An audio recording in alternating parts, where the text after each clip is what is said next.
ವಿಶ್ವನಾಥ್ ಅಧ್ಯಕ್ಷನ ಮಾಡಿದ್ದೆ ನಾನು. ವೇದಿಕೆ ಮೇಲೆಲ್ಲ ಇದ್ದಾರೆ. ಯಾವುದೇ ಕಾರಣಕ್ಕೂ ಬಾಡಿ ಗೆದ್ದು ಫಸ್ಟ್ ಮೀಟಿಂಗಿಗೆ ಯಾರೋ ಡೈರೆಕ್ಟರ್ ಬರ್ದಂಗೆ ಮಾಡಿದ್ದೆ ನಾನು. ಇವನು ಬೇಡ ಅಂತ ಹೇಳಿದೆ, ಕೃಷ್ಣಣ್ಣವ್ರು ಬೇಡ ಅಂತ ಹೇಳಿದೆ. ಇವನು ಬೇಡ, ಆ ಸೀಟ್ಗೆ ಆಗಲ್ಲ, ತೂಕವಾಗಿರೋ ಬೇಕು ಅಂದರೆ ಕೃಷ್ಣಣ್ಣವ್ರು ಮಾತು ಕೊಟ್ಬಿಟ್ಟಿದ್ದೀನಿ. ಪ್ರೇಮ್ ಕುಮಾರು ನೀನು ಮಾಡಲೇಬೇಕು ಅಂದಾಗ ಮುನ್ರಾಜಪ್ಪ ನನ್ನ ಮೇಲೆ ಹಿಂದೆ ಬಿಟ್ಟರು. ಮುನ್ರಾಜಪ್ಪ ಎಲ್ಲೋ ಇದ್ದು ಯಾರ್ಯಾರೋ ಕರ್ಕೊಂಡು ನನ್ನ ಹತ್ರ ಬಂದರು, ಇನ್ಕ್ಲೂಡಿಂಗ್ ಚುಂಚೇಗೌಡರು. ಅವತ್ತು ನಾನು ಮಾಡಿದೆ. ಯಾಕೆ ಕೊನೆಗೆ ನಾನೇ ಒಂದು ವಿಮರ್ಶೆ ಮಾಡ್ಕೊಂಡೆ. ನಾನು ತಡೆ ಹಿಡಿದ್ರೆ ಬೇರೆ ಊರಿಗೆ ಹೋಗುತ್ತೆ, ನಮ್ಮ ಪಂಚಾಯತಿ ವ್ಯಾಪ್ತಿಯಲ್ಲಿ ಏನೇ ಇದ್ರು ಇವನು ನಾನು ಒಪ್ಕೊಂಡು ಅವ್ನು ಮಾಡಿದೆ. ಎರಡನೇ ಮೀಟಿಂಗು, ಮೊದಲನೇ ಮೀಟಿಂಗ್ ಯಾರೇ ಡೈರೆಕ್ಟರ್ ಬಂದಿದ್ದಾಗ ಮಾಡಿದ್ದೆ. ಆದರೆ ವಿಶ್ವನಾಥ್ ಮಾಡಿದ್ದೇನು 20 ತಿಂಗಳಾದಮೇಲೆ ಕಾಂಗ್ರೆಸ್ ಕೊಡಬೇಕು, ಕೊನೆ ಭಾಗದಲ್ಲಿ ನಾವು BJP ತಗೊಂತೀವಿ ಅಂತ ಒಂದು ಮಾತುಕತೆ ಮಾಡಿ ನೀನು ಕುಣಿಸಿದ್ರೆ ನೀನೇನಪ್ಪ ಮಾಡಿದೆ? ಯಾರು ಗೌರವ ಕೊಟ್ಟೆ?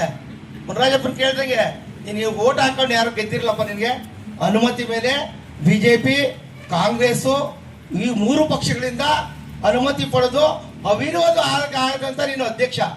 ಏನು ಗೌರವ ಕೊಟ್ಟೆ ನೀನು? ಯಾರು ಕೊಟ್ಟಿಲ್ಲ. ನಮ್ಮ ಸಂತೋಷ್ ಹೇಳ್ದ, ಅವ್ನು ಕಿತ್ತಾಕೋದು ನನಗೆ 5 ನಿಮಿಷ ಆಯಿತು. ಸೂಪರ್ ಸೈಡ್ ಆಗೋತಿದೆ, ಸೂಪರ್ ಸೈಡ್. ಒಂದ್ ನಿಮಿಷ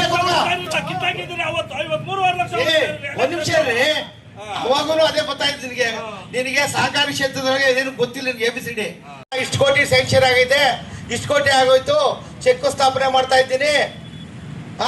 ನಮ್ಮೆಲ್ಲರಿಗೆ ಮರಳು ಈ ಬಸ್ ಸ್ಟ್ಯಾಂಡಾಗೆ ಬುಡ್ಬುಡ್ಗೆ ದಾಸ ಆಡ್ಸಲ್ಲ, ಎಲ್ಲ ಸಹಕಾರಿ ಬಂದವಳಿಗೆ ಚೀಟ್ ಮಾಡಿರೋದು ಆಗೋಗಿದೆ ಅಂತ. ಅದರೊಳಗೆ ನಮ್ಮ ಸೆಕ್ರೆಟರಿಗಳು ಇನ್ವಾಲ್ವ್ ಆಗಿದೆ. ನಾನು ಓಪನ್ ಹೇಳ್ತೀನಿ. ಯಾಕೆ ಸರ್ಕಾರ ಇವ್ರಿಗೆ ನಾನು ಮಾಹಿತಿ ಹೇಳ್ತೀನಿ ಅಂದರೆ, ಇಲ್ಲಿರೋ ಸಹಕಾರಿ ಬಂಧುಗಳಿಗೆ ಯಾರಿಗೂ ಒಡಾಡಳಿತ ಏನು ನಡೀತಿದೆ ನಮ್ಗೆ ಗೊತ್ತಿರಲ್ಲ. ಯಪ್ಪ ಹೇಳ್ಬೇಕಾಯ್ತು ನಮಗೆ.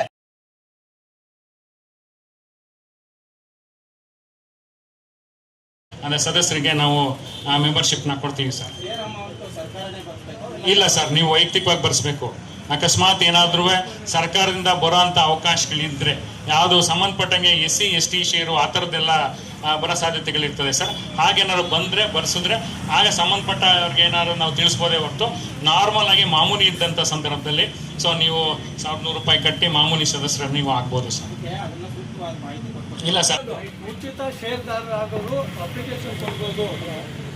ಅಪ್ಲಿಕೇಶನ್ ಕೊಡ್ಬೋದು ಅಂತೇಳಿ ಒಂದಿನ ಟೈಮ್ ಏನು ಇವರು ಮೋಸ್ಟ್ಲಿ 10 ಗಂಟೆಗೆ ಹಾಕವ್ರೆ, ನಮಗೆಲ್ಲ 2 ಗಂಟೆ ಒಳಗಡೆ ಅಂತ ಕ್ಲೋಸು ಅಂತ ಬಂತು.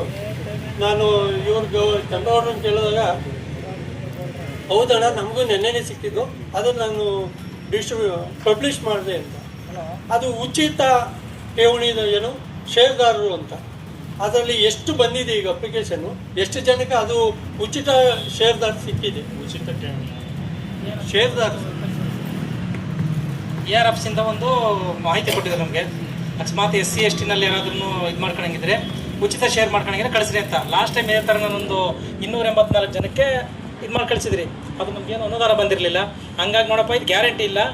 ಸರ್ಕಾರದಿಂದ ನಮ್ಗೆ ಅನುದಾನ ಬಂದು ಸರ್ಕಾರದಿಂದ 500 ರೂಪಾಯಿ ಕೊಡ್ತಾರೆ, ಮತ್ತು ನೀವು 700 ರೂಪಾಯಿ ಕೊಡಬೇಕು. ಒಟ್ಟು 1200 ರೂಪಾಯಿ ಅಮೌಂಟ್ ನಮ್ಗೆ ಇಲ್ಲಿ ಸಂದಾಯ ಆಗಿ ನಿಮ್ಗೆ ರೆಸಿಪ್ಟ್ ಹಾಕ್ಬಂದು ಅಲ್ಲಿವತ್ತಿನ ನಿಮ್ಗೆ ಅಧಿಕೃತವಾಗಿ ಸದಸ್ಯರಾಗ್ತೀರಾ ಅಂತ ನಾನು ಹೇಳಿದ್ದೀನಿ. ಅದರಲ್ಲಿ ಈಗ ಎಷ್ಟಾಗಿದೆ ಈ ವರ್ಷ? 118 ಜನದ್ದು ಕಳಿಸಿದ್ದೀವಿ ಅಣ್ಣ. 118 ಜನ ಕಳಿಸಿ. ಅದರಲ್ಲಿ ಇನ್ನೂ 6 ಅಪ್ರೂವಲ್ ಆಗಿ, ಇನ್ನು ಏನು ಯಾರ್ದು ಇದಾಗಲಿ ಕಳಿಸ್ಕೊಟ್ಟಿದ್ದೀವಿ. ಅಲ್ಲಿಂದ ನಮ್ಗೆ ಅಮೌಂಟ್ ಬಂದಮೇಲೆ ಅದು ಅನುಮೋದನೆ ಆಗ್ತದಣ್ಣ. ಆಗ್ತದೆ. ಅದರೊಳಗಡೆ ನೀವು ಅಷ್ಟರೊಳಗಡೆ ಯಾರನ್ನ ಇದ್ರೆ ಅಮೌಂಟ್ ಕಟ್ಟಿಬಿಡ್ಬೇಕಾದ್ರೆ ನೀವು ಮೆಂಬರ್ಶಿಪ್ ಮಾಡ್ಕೊಬೋದಣ್ಣ. ಪೂರ್ತಿ ಅಮೌಂಟ್ ಕಟ್ಟು ವೈಯಕ್ತಿಕವಾಗಿ ಮಾಡ್ಕೊಳ್ಬೋದು ಅವಕಾಶ. ಸತತವಾಗಿ 6 ವರ್ಷ ಅಧ್ಯಕ್ಷರಾಗಿದ್ದ ಶ್ರೀಯುತ ವಿಶ್ವನಾಥ್ ಅವರು ಮೀಟಿಂಗಲ್ಲಿ 2-3 ಸರಿ ಮೀಟಿಂಗ್ ಮಾಡಿ ಹೇಳಿದ್ದಾಯ್ತು. ಒಂದ್ಸರಿ ಶಂಕುಸ್ಥಾಪನೆ ಆಯಿತು, ಇನ್ನೊಂದ್ಸರಿನೂ ಕೊನೆಗಳಿಗೆಲ್ಲೂ ಪೂಜೆ ಆಯಿತು. ಅವತ್ತು ನಾನು ಬಂದಿರಲಿಲ್ಲ. ಆಮೇಲೆ ನಾವು ಚುನಾವಣೆ ಬಂತು, ಸಡನ್ ಆಗಿ ಚುನಾವಣೆ ಆಯಿತು. ಚುನಾವಣೆ ಆದಮೇಲೆ ನಾವು ಮತ್ತೆ ಹೆಂಗೂ ಲೋನ್ ಸ್ಯಾಂಕ್ಷನ್ ಆಗಿದೆಲ್ಲ, ಬಿಲ್ಡಿಂಗು ಕೆಲಸ ಸ್ಟಾರ್ಟ್ ಮಾಡಿಬಿಡೋಣ ಅಂತೇಳಿ ತರಾತುರಿಯಲ್ಲಿ ಎಲ್ಲ ಹೊಸ ಸದಸ್ಯರು ಕೂತ್ಕೊಂಡು ಮೀಟಿಂಗ್ ಮಾಡಿ ಉದ್ಘಾಟನೆ ಮಾಡಿಬಿಟ್ವಿ. ಉದ್ಘಾಟನೆ ಮಾಡಿಬಿಟ್ಟು ಟೆಂಡರ್ ಕರೆದು ಇದು ಮಾಡೋಣ ಅನ್ನೋ ಅಷ್ಟರಲ್ಲಿ ನಿಮ್ಮ ಲೋನ್ ಕ್ಯಾನ್ಸಲ್ ಆಗಿದೆ ಅಂತ ಮಾಹಿತಿ ಸಿಕ್ತು. ಲೋನು ಸ್ಯಾಂಕ್ಷನ್ ಆಗಿಲ್ಲ. ಅದು ಸ್ಯಾಂಕ್ಷನ್ ಆಗದಿರೇ ನಮಗೆ ಏನೋ ತಾಂತ್ರಿಕ ದೋಷ ಲೋನ್ ವಿಚಾರದಲ್ಲಿ ಆಗಿತ್ತು, ಅದು ಹೋಯ್ತು. ಈಗ ನಾವು ಮಾಡ್ತಾ ಇದ್ದೀವಿ, ಯಾರು ಆತಂಕ ಪಡೋದು ಬೇಡ, ಒಬ್ರಿಗೊಬ್ರು ಮಾತಾಡೋದು ಬೇಡ. ಈಗ ಬಿಲ್ಡಿಂಗ್ ಕೆಲಸ ಶುರು ಮಾಡ್ತೀವಿ. ಅದೇ ಚುನಾವಣೆ ವಿಚಾರವಾಗಿ ಇತಿಹಾಸದಲ್ಲಿ ಸುಮಾರು ವರ್ಷಗಳಾಗಿತ್ತು, ಇಲ್ಲಿ ಯಾವುದೇ ಕಾರಣಕ್ಕೂ ಚುನಾವಣೆ ನಡೆದಿದ್ದು ಇಲ್ಲ. ಸುಮಾರು 4 ಬಾರಿ ನಾನು ನಿರ್ದೇಶನಾಗಿ ಇಲ್ಲಿ ಕೆಲಸ ಮಾಡಿದ್ದೆ, ಯಾವತ್ತೂ ಚುನಾವಣೆಗಳು ನಡೆದಿರಲಿಲ್ಲ. ಒಂದು ಗೋಡನಹಳ್ಳಿ ನೆಂದು ಹೋಗಿದೆ ಅಂತ ಈಗಾಗಲೇ ಕೆಲವು ಮುಖಂಡರುಗಳು ಕೊಟ್ಟಿದ್ದಾರೆ. ಅದನ್ನು ಆ ಊರಿನ ಮುಖಂಡರುಗಳೆಲ್ಲ ಇದ್ದಾರೆ. ಈಗ ನಮ್ಮ ಅಧ್ಯಕ್ಷರ ಕೋರಿಕೆ ಏನಂದರೆ, ಅಲ್ಲಿ ನಾನು ವೈಯಕ್ತಿಕವಾಗಿ ನಿಮಗೆ ಕ್ವಶನ್ ಆಗ್ತಾ ಇದ್ದೀನಿ, ಎಲ್ಲಿ ಗೋಡನ್ಗಳು ಸರಿಯಾದ ರೀತಿಯಲ್ಲಿ ನಿರ್ವಹಣೆ ಆಗಿಲ್ಲ ಅಂದರೆ ದಯಮಾಡಿ ನಮ್ಮ ಗೋಡನ್ನೊಳಗೆ ತಂದು ಇಲ್ಲಿಂದನೇ ವಿತರಣೆ ಮಾಡಿ. ಅಲ್ಲಿ ನೆಂದೋಗೋದು, ಅಲ್ಲಿ ಫೋಟೋ ಬರೋದು, ಫುಡ್ ಇನ್ಸ್ಪೆಕ್ಟರ್ ಬರೋದು, ನಮ್ಮ ಸೊಸೈಟಿ ಮಾನ ಮರ್ಯಾದೆ ಹೋಗೋದು ನನಗೆ ಅವಶ್ಯಕತೆ ಇಲ್ಲ. ನನ್ನ ವೈಯಕ್ತಿಕ ನಮ್ಮ ಮೇಂಟೈನ್ ಮಾಡೋಕ್ಕಾಗಲಿ, ಇಲ್ಲದೇ ಕೊಳ್ಳಿ ತೊಗೊಂಡೋಗ್ತಾರೆ. ಅಲ್ಲಿ ನೆನ್ಸ್ಬಿಟ್ರು ಕೊಟ್ಟು ತಿರ್ಗಾ ಅಲ್ಲಿ ಇರ್ಲಿ. ಒಂದು ನಿಮಿಷರಪ್ಪ, ವ್ಯವಸಾಯ ಸೇವಾ ಸಹಕಾರ ಸಂಘ ಅಂತ ನಿಯಮಿತ ಅಂತ ಇತ್ತು ಮೊದಲು.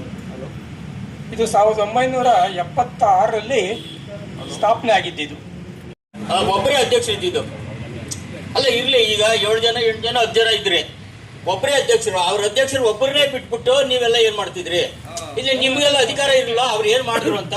ಆಮೇಲೆ ಈಗ ಕೆಲಸಗಾರರು ಮಾಡ್ಬೇಕು ಅಂತಂದ್ರೆ ಕೆಲಸಗಾರರು ಅವ್ರ ಮೇಲೆ ಇದಕ್ಕೂ ಹೇಳಿದ್ರಲ್ಲ. ಈಗ ಪ್ರೇಮ್ ಕುಮಾರ್ ಯಾಕೆ ನೀನು ಅವ್ರು ಇನ್ವಾಲ್ವ್ ಆದೆ ಅಂತ ಅಧ್ಯಕ್ಷರು ಹೇಳಿದ ಮಾತು ಅವ್ರು ಕೇಳ್ಬೇಕಾ, ಇಲ್ಲ ಅವರು ಸ್ವಂತ ಕೆಲಸ ಮಾಡಕ್ಕಂತ ಬಿಡಬೇಕು ನೀವು ಇದ್ರಾಗಿರೋರು? ಅದು ಬಿಟ್ಬಿಟ್ಟು ಈಗ ನಾನು ಹೇಳ್ದಂಗೆ ಕೇಳಬೇಕು. ಅಧ್ಯಕ್ಷರಾದರು, ಡೈರೆಕ್ಟರ್ ಆದರು, ಅವ್ರು ಏನ್ ಮಾಡ್ತಾರೆ? ಕೆಲಸಗಾರರು ಏನ್ ಮಾಡ್ತಾರೆ ಹೇಳ್ರಿ? ಅವಾಗ ಆಮೇಲೆ ಈಗ ಆಗೋಯ್ತು, ಬಂದ್ಬಿಡ್ತು, ಗ್ರಾಂಟ್ ಆಗ್ಬಿಡ್ತು, ಕೋಟಿಗಳು ಆಗೋಯ್ತು ಅಂತ 2 ಸಲ ಪೂಜೆ ಮಾಡಿಸಿ ಜನ ನಂಬಿಸಿ ವಂಚನೆ ಮಾಡಿದ್ದಕ್ಕೆ ಆ ತರ ಹೇಳ್ತಾ ಪ್ರೇಮ್ ಕುಮಾರ್ ಹೇಳಿದ್ದು. ಇನ್ನೇನು ಬೇರೆ ಕೆಟ್ಟ ವಿಚಾರ ಏನಿಲ್ಲ. ಈಗ ಮನ್ಸಿದ್ರೆ ಎಲ್ಲ ಆಗ್ತದೆ. ಲೋನೇ ಇಲ್ಲ, ದುಡ್ಡು ಇರ್ಲೇಬೇಕು ಅಂತಲ್ಲ. ನೀವೆಲ್ಲ ನಮ್ಮ ಪಂಚಾಯತಿಯವರೇ, ತಾವೆಲ್ಲರೂ ಹಿಂದೆ ಗ್ರಾಮ ಪಂಚಾಯತಿ ಮೆಂಬರ್ಗಳಾಗಿದ್ದಾಗ ಬಾಸೆಟ್ಟಹಳ್ಳಿ ಒಳಗೆ ಏನು ರೋಡಾಗಿ ಕೆಲಸ ನಡೀತಿತ್ತು. ಎಲ್ಲರೂ ಹೇಳ್ತಾ ಇದ್ರು ಬೇರೆ ಸದಸ್ಯರು, ಎಲ್ಲ ಇರಬರ ದುಡ್ಡನ್ನೆಲ್ಲ ತಗೊಂಡು ಬಾಸೆಟ್ಟಹಳ್ಳಿಗೆ ಹಾಕೊಂತೀರ ಅಂತ. ನಾವು ಒಳಚರಂಡಿ ಮಾಡಕ್ ಹೊರಟ್ರಿ. ನಾವು ಯಾವುದು ಪಂಚಾಯತಿ ದುಡ್ಡು ತಗೊಂಡಿರ್ಲಿಲ್ಲ, ಯಾವುದು ಶಾಸಕರ ನಿಧಿನೂ ತಗೊಂಡಿರಲಿಲ್ಲ, MP ದುಡ್ಡು ತಗೊಂಡಿರಲಿಲ್ಲ. ಆದರೂ ಕೈ ಹಾಕಿದ್ವಿ. ಏನೇ ಆಗಲಿ ಬಾಸೆಟ್ಟಹಳ್ಳಿ ಗ್ರಾಮದಲ್ಲಿ ನಾವು ಒಳಚರಂಡಿ ಮಾಡಲೇಬೇಕು ಅಂತ ನಿರ್ಧಾರ ಮಾಡಿದ್ವಿ. ಪಾರ್ಟಿ ಪಕ್ಷ ಬಿಟ್ಟು ನಿಂತ್ಕೊಂಡ್ವಿ, ಎಲ್ಲಾರು ಜೊತೆಗೂಡಿಸ್ಕೊಂಡು ಒಂದು ಸಂಘಟನೆ ಮಾಡ್ಕೊಂಡು ಕೆಲಸ ಮಾಡಕ್ ಮುಂದೆ ಹೋದ್ವಿ. ದೊಡ್ಡಬಳ್ಳಾಪುರ ನಗರದಲ್ಲಿ ಆಗಕ್ಕಿಂತ ಮುಂಚೆ ಬಾಸೆಟ್ಟಹಳ್ಳಿಯಲ್ಲಿ ನಾವು ಒಳಚರಂಡಿ ಮಾಡಿದ್ವಿ. ಇವತ್ತಿಗೂ ಸರಾಗವಾಗಿ ಸುಸೂತ್ರವಾಗಿ ಒಂಚೂರು ಏನು ಅಡೆತಡೆ ಇಲ್ಲದೆ, ಯಾವುದು ಮಿಸ್ಟೇಕ್ ಇಲ್ಲದೆ ಹೋಗ್ತಾ ಇದೆ. ಕೋಟ್ಯಾಂತರ ರೂಪಾಯಿ ಬಂಡವಾಳ ಹಾಕಿ ದೊಡ್ಡಬಳ್ಳಾಪುರದಾಗ ಇವತ್ತು ಸರಿಯಾಗಿಲ್ಲ.